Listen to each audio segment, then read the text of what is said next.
Hello, everyone, and I'd like to welcome everybody to today's webinar presentation. It looks like we're getting some people logged on, so we'll go ahead and get started. Today's webinar is titled Evidence-Based Practices for Autism, and I'd like to thank everyone for attending. My name is Brett Jaquez. I'm an admissions counselor here at Forest, and our presenter for today's webinar is Dr. Michelle Williams, who's the director of the Applied Behavior Analysis programs here at Forest. Dr. Williams is a board-certified and licensed behavior analyst, and in addition to directing our ABA program, she's also a faculty member within the programs. Dr. Williams received her bachelor's in psychology from Drury University here in Springfield, and received her master's and PhD from West Virginia University. There will be some time reserved for questions at the end of the presentation, so please feel free to ask them at that point. And be sure to ask your questions in the chat bar on the left-hand side of your screen. And you can also choose whether to make your questions public or private. So with that, I'd like to turn it over to Dr. Williams, and we'll get started. Good afternoon. I am Michelle Williams. I am going to start out by telling you a little bit about myself and my background. As Brett said, I am a board-certified and licensed behavior analyst. My master's and PhD are in the experimental analysis of behavior, where I conducted lab research and throughout graduate school, and I learned a great deal during that time about the importance of the scientific method. After completing my doctorate, I took that lab experience and translated it into working with children with Autism Spectrum Disorders, or ASD. I found that my training in the lab was just the experience I needed for designing behavior interventions in the real world, because I'd learned to look at behavior objectively and apply the same scientific methods to the practice of applied behavior analysis, or ABA. And also, as Brett said, I'm currently the director of the graduate programs in ABA at Forest. Before I continue the presentation, I need to acknowledge Lisa Brees, who is my work study student. She put together the slides for this presentation, and she's about finished with her master's in ABA at Forest. She's already a crusader, though, for best practices in our field, and I'm really thankful to her for putting together these slides. So, behavior analysts not only prefer to use evidence-based practices, we actually have a professional code of ethics that requires us to recommend only those treatments that have been rigorously tested and have the most scientific support. That's certainly the case for ABA interventions. But we're also ethically obligated to be well informed about the scientific evidence behind other types of interventions that are commonly used with our clients, and to share that information with our clients and others. The purpose of this webinar is to explain what an evidence-based practice or procedure is, and why it's important for caregivers and practitioners to choose evidence-based practices for their clients. Okay, evidence-based practices, or EBPs for short, include only those treatments whose effectiveness is supported by experimental research. Not all types of research are equal. To be considered experimental, research has to be conducted with a high degree of control. That means we can rule out other possible causes of changes in behavior. It also has to be subject to peer review, which I will talk more about on the next slide. And it has to involve objective data collection. That means we have to follow specific guidelines for collecting data to make sure that there's no subjectivity or that subjectivity is minimized when we measure behavior. Experimental research, therefore, is the most controlled and actually the only way to determine whether the intervention being tested actually causes a change in the behavior being measured, which is exactly what you want to know when you're doing research on a treatment. So ABA treatment methods are not only based on that type of scientific research, but the actual delivery of ABA treatment is scientific as well. That means we collect data on an ongoing basis to monitor the effectiveness of the interventions that we recommend. That allows us to determine right away whether or not the treatment is working with a particular client. If it isn't, we can make a change immediately, and we'll also assess the effectiveness of that change. We're very sensitive to the data. We are trained in research so that we can collect the data objectively, and we are trained in controlling outside variables. That's why ABA is considered an evidence-based practice. So I mentioned I'd talk a little bit more about peer review. The peer review process is based in the scientific method. The scientific method requires that when a scientist makes an assertion like this treatment works, he or she has a responsibility to show other scientists how that conclusion was drawn and allow other scientists to try to replicate the findings. Additional scientists will read the research details and determine whether or not they came to the same conclusions about the effectiveness of the treatment by looking at the data themselves and questioning the conclusions of the original researcher. It's through this process of peer review that we catch mistakes in the research before the results are published. Only after a treatment has gone through the peer review process, meaning that many experiments have been conducted and published by many researchers, both in the lab and in the real world, and the data indicate that it is effective, it's considered to be evidence-based.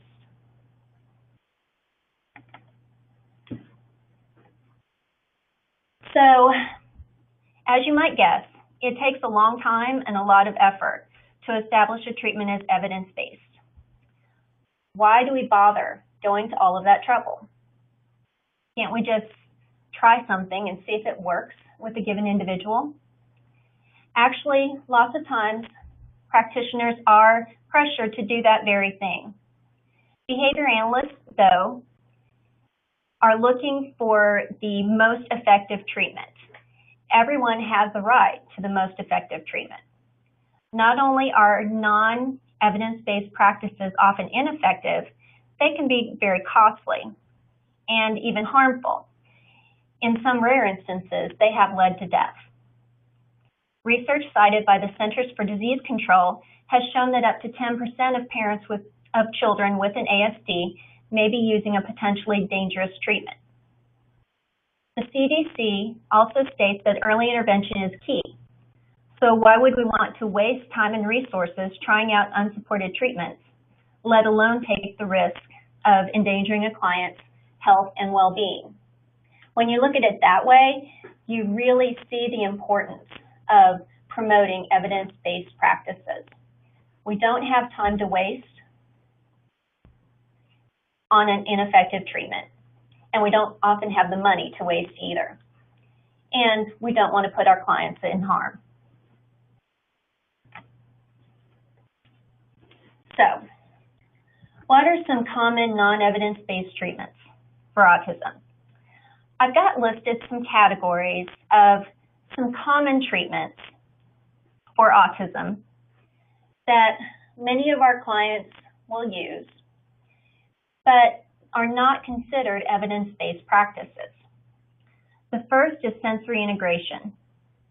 In sensory integration, a client receives sensory stimulation with the goal of improving attention and cognitive functioning, while at the same time decreasing disruptive or repetitive behaviors. This is generally conducted by occupational therapists. Special diets require alteration of the client's food intake for the purpose of changing behavior. Many times the recommendations are to eliminate certain kinds of foods, such as those containing gluten, which is found in wheat, or casein, which is found in dairy, or sugar, or artificial food dyes.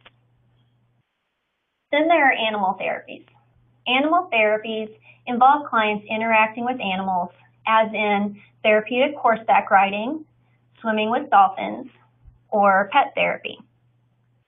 And finally, hyperbaric oxygen therapy involves oxygen being delivered to the client while they are in pressurized chambers, with the goal of increasing oxygen absorption in bodily tissue. There are many others. These are just some of the more common non-EVPs for autism. So let's look at the research behind these various treatments. First of all, sensory integration therapy. This is a popular intervention for ASDs since the 1970s, but its effectiveness has not been demonstrated in experiments using the peer review process we discussed previously. so it can't be recommended as an evidence-based practice. Secondly, we have the special diets. Only 2 experimental studies have been conducted on the effect of a gluten and casein-free diet on ASD symptoms, and they both found no benefits. However, there is evidence of potential risks due to inadequate nutrition if individuals on these diets are not closely monitored by medical professionals. There are no scientific studies on other dietary interventions for individuals with ASD, so none of these diets can be recommended as evidence-based. Again, when I'm talking about evidence-based practices, I'm referring to these interventions for treatment of the symptoms of individuals with ASD.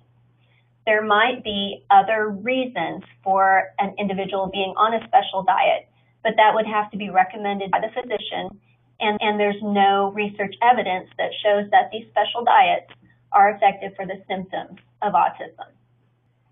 As animal therapies, there are also no scientific studies on the effectiveness of animal therapies, such as hippotherapy, which is horseback riding, for individuals with ASD. Therefore, they are not considered evidence-based practices. And then there's hyperbaric oxygen chamber therapy. The effectiveness of this therapy for individuals with ASD also has not been evaluated using scientific designs. Many people have been able to purchase these hyperbaric oxygen chambers for their home, but the equipment itself poses a fire risk and poses side effects to the individuals that include damaging the middle or inner ear or raising the blood sugar levels. Obviously, it could be potentially harmful, and it cannot be recommended as an evidence-based practice. So, unfortunately, most people who are faced with making the appropriate treatment decisions for a loved one with ASD are not scientifically trained. Luckily, there are resources, such as the Association for Science in Autism Treatment, to help these individuals evaluate whether or not potential treatments are evidence-based. There are also some warning signs to look for that may indicate a treatment is not evidence-based or is pseudoscientific. First of all, how to spot pseudoscientific treatments. You would look for a lack of objective research data. Not all research is created equal, as I said. Research that is conducted by accumulating testimonials and surveys is not considered to be peer-reviewed experimental research, and therefore does not allow the treatment to meet the criteria for an EVP. The reason that testimonial support and survey support is problematic is that the people who are answering these questions about the effectiveness of the treatment are often the same people who have made the decision to implement the treatment and who are spending the money or the time to implement the treatment. Therefore, their opinion might be biased as to its effectiveness. We need objective data to support evidence-based treatments. Also, we'll often find that pseudoscientific treatments are marketed as quick and easy. If there were quick and easy treatments for ASD, we would all know about it now. We should all be highly suspicious of a treatment that is marketed that way, such as one who requests large amounts of money at the beginning and says that you'll see the results down the line in time.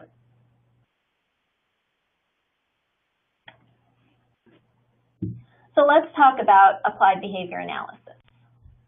Many different organizations have evaluated the available evidence and concluded that ABA interventions have been sufficiently established as effective treatments for ASD.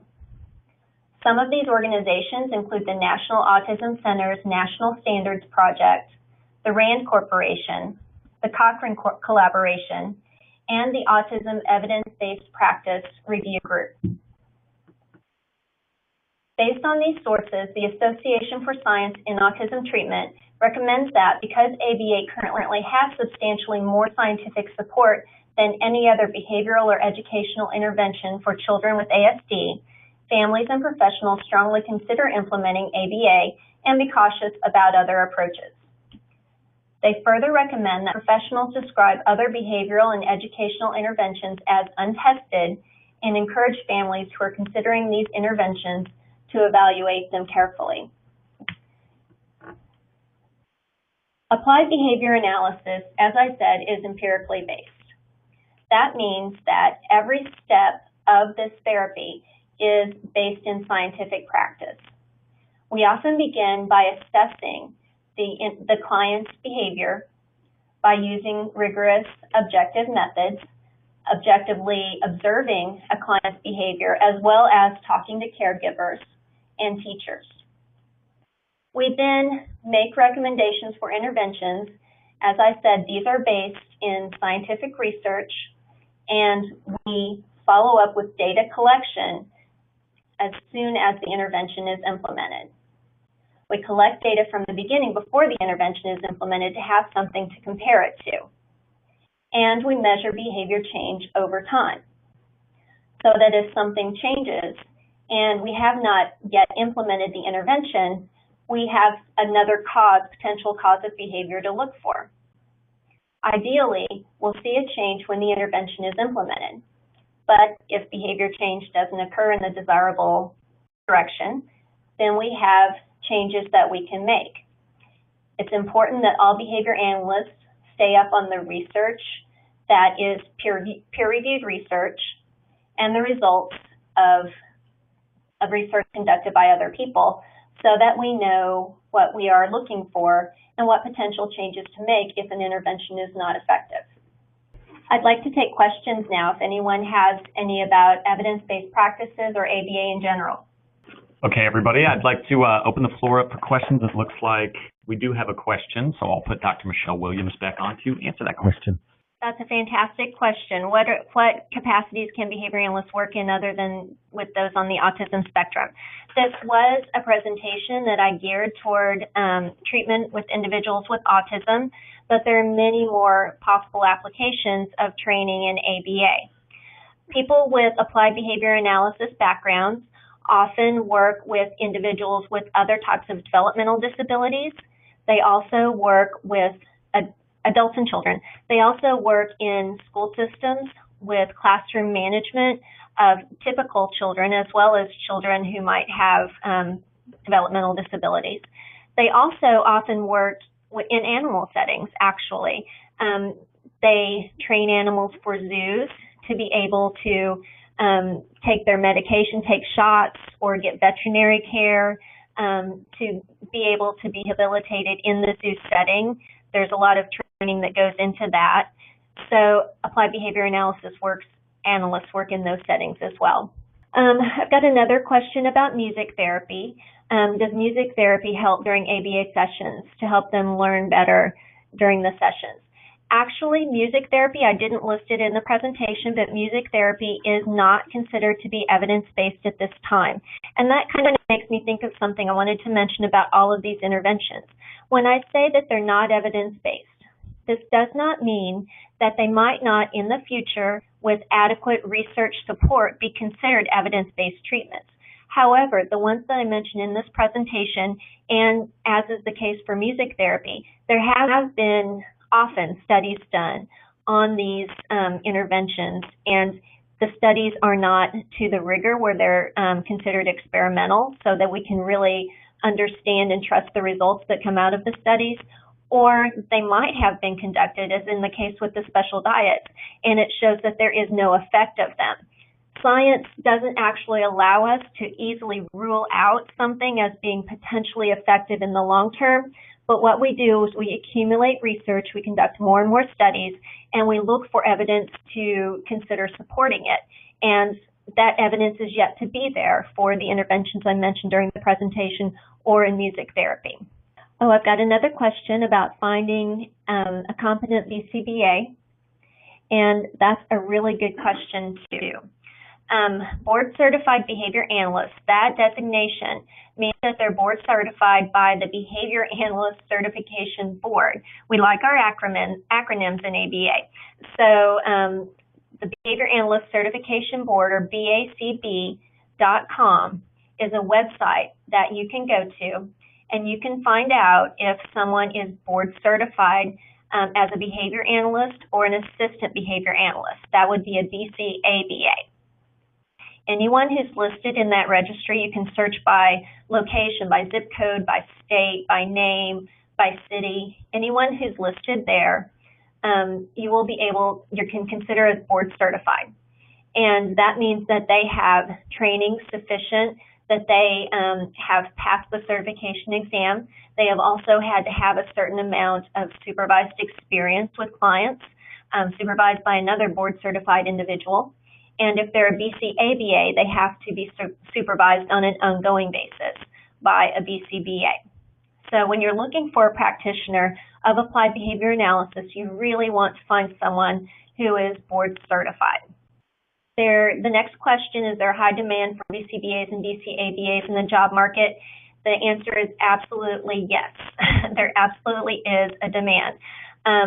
The BCBA or BCABA, that's a national certification that's recognized all over the country and actually in other countries throughout the world. Many states are passing autism legislation, which means that they're requiring insurance providers in their state to cover ABA services for individuals with autism. Oftentimes, when they pass these laws, I think about half of the states currently have these laws in place, and Missouri is one of them.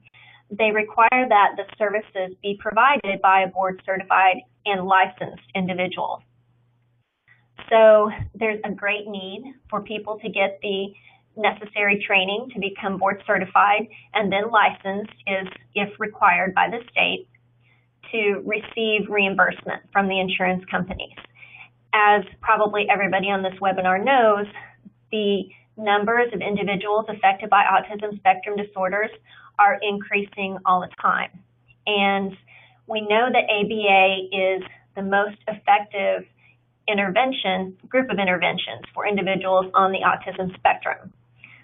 So there is more and more need. Although more people are getting certified all the time, they actually are not able to fulfill the need.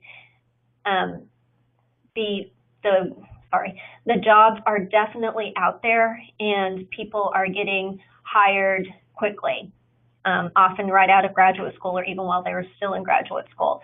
So this is one area of training that is very much growing, and I see no indication that it's going to stop anytime soon. The BCBAs and BCABAs oftentimes do work in school settings. How many or the number of BCBAs and BCABAs that work in school settings, that varies a lot. Oftentimes, behavior analysts work in a school. They might work out of a clinic or a center that offers services to the public. And so those are the main work settings, the main job settings. They might work independently or in schools. Schools are actually recognizing the need for and the value of having behavior analysts on staff, not only for the individuals in special education classes, but also for traditional classroom management. As for a question is, why is the number of individuals diagnosed with autism on the rise? We actually don't know. The research that I've looked at indicates that to some extent it is better screening than we have had in the past. We're screening people and getting them diagnosed on the autism spectrum when they are at younger ages. We're getting better at recognizing that, and some research indicates that the signs are there when someone might be even 6 to 9 months old, but the average age of diagnosis is 5 currently. So we're looking for around 2 or 3 to be actually an early diagnosis. And then we're also diagnosing people who are older, maybe who are in adulthood and have gone through regular school classes and so on, but are seeing someone for maybe some problems with social skills or some behavior issues that they have, and they're getting diagnosed on the spectrum. So we're actually having a rise in the number of people who are diagnosed because the classification is actually getting broader. There's a question about the accepting applications, and of course, Forest is accepting applications for the BCBA and BCABA certificate programs, as well as for the Master's in ABA program. We are taking applications for the fall. I believe the deadline is July 15th, but on an ongoing basis, we pretty much will accept those applications. And what we're looking for, if you're applying for the Master's in Applied Behavior Analysis, you need to have a bachelor's degree, and you need to have some research, a research class in your bachelor's degree, and you have to have taken the GRE. And we also, for the certificates, are looking for people with either a bachelor's degree, that would be the BCABA certificate, or with a master's degree in psychology or education to make you eligible for the BCBA certificate. And all three of these course sequences give you all of the necessary education as well as the intensive practicum experience to sit for the Board Certified Behavior Analyst or Assistant Behavior Analyst exam that is given by the Behavior Analyst Certification Board. Okay, some resources for finding out if an intervention is evidence-based. The main one, the best one that I could recommend is the Association for Science in Autism Treatment. Their website is asatonline.org, ASAT online.org. At that website, you can look for the research summaries of really any treatment that you could have heard of for autism. And it will tell you whether or not it's considered evidence-based and actually what the research shows regarding that treatment. I think that's the best place to start because it is the most comprehensive resource that I have found. If an adult has been diagnosed with ASD, can they receive ABA services? I can't answer that question because it depends on so many factors. It is possible that there might be some insurance coverage of that depending on the age of the individual. It's possible that it could be covered under psychological services. So I'm afraid I can't definitively answer the question about someone being able to receive ABA services, but there are psychologists who are engaging in behavioral psychology, and they might not have been trained specifically as a behavior analyst, but they can often help with the self-management behavior that's necessary for someone who might be in that situation. So pursuing psychology services also might be a good way to go for someone in that situation. Thank you all for those really great questions. If there are any more, we have a few more minutes. All right, thank you all for those questions, and I'd like to thank Dr. Michelle Williams for presenting today. I want to let everyone know that at Forest we do offer the 3 degree options in ABA that Dr. Williams mentioned, the Master's in ABA, the BCBA certificate, and the BCABA certificate. And you can find all the information that you want on our programs at our website. It's www.forest.edu, and you can also apply for the programs online at our on our website as well. Also, if you're interested in beginning a program with us this fall, we just announced our tuition reduction program for employees of nonprofit organizations and educators. It's a great opportunity to get started in a program at a greatly reduced cost. So we would love to talk to you about that if you're interested. Feel free to call the number on your screen, 800-424-7793, or email admissions@forest.edu with any questions or to get started on the application. We're happy to schedule a visit for you as well to come see us, tour campus, and talk with admissions and Dr. Williams a little bit more. I'd like to say thanks again to everybody for attending, and we'll be hosting more webinar presentations throughout the year. We'd love to invite you back to learn more about other interesting topics in mental and behavioral health care. And once again, thanks so much, and goodbye.